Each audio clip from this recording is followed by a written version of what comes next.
Hello guys, কেমন আছেন সবাই? আজকে একটি গুরুত্বপূর্ণ ভিডিও নিয়ে চলে এসেছি। অনেকেই আছেন পাসপোর্ট অ্যাপ্লাই করার পর কীভাবে পাসপোর্টের লোকেশন ট্র্যাক করতে হয় জানেন না, তাদের জন্য এই ভিডিওটি।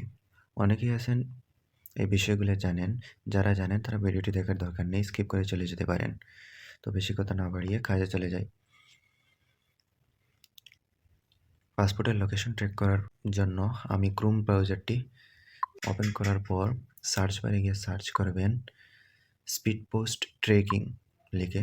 স্পিড পোস্ট ট্রেকিং সার্চ করার পর ইন্ডিয়া পোস্ট বলে একটি ওয়েবসাইট চলে আসবে, ট্রেক কনসেসমেন্ট বলে।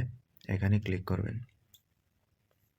ক্লিক করার পর এমন একটি ইন্টারফেস চলে আসবে।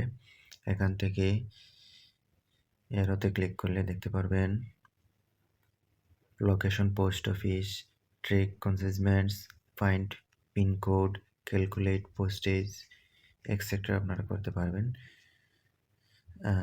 এখানে আছে কনসেসমেন্টস, এন্টার কনসেসমেন্ট নাম্বার। এই নাম্বার কোথায় পাবেন? এসপি অফিসে আপনারা যখন ভেরিফিকেশনটি কমপ্লিট করে দিবেন তখন আপনাদের মোবাইল ফোনের মধ্যে একটি SMS চলে আসবে, এসপি অফিস থেকে সেন্ড করা হবে।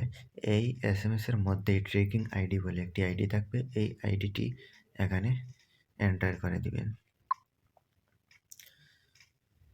এই আইডিটি এখানে দেওয়ার পর নিচে দেখবেন এন্টার ক্যাপচার কোড।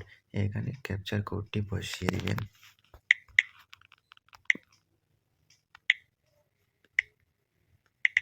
ক্যাপচার কোডটি বসিয়ে দেওয়ার পর সার্চে ক্লিক করবেন। সার্চে ক্লিক করার পর লোড নেবে। লোড নেওয়ার পর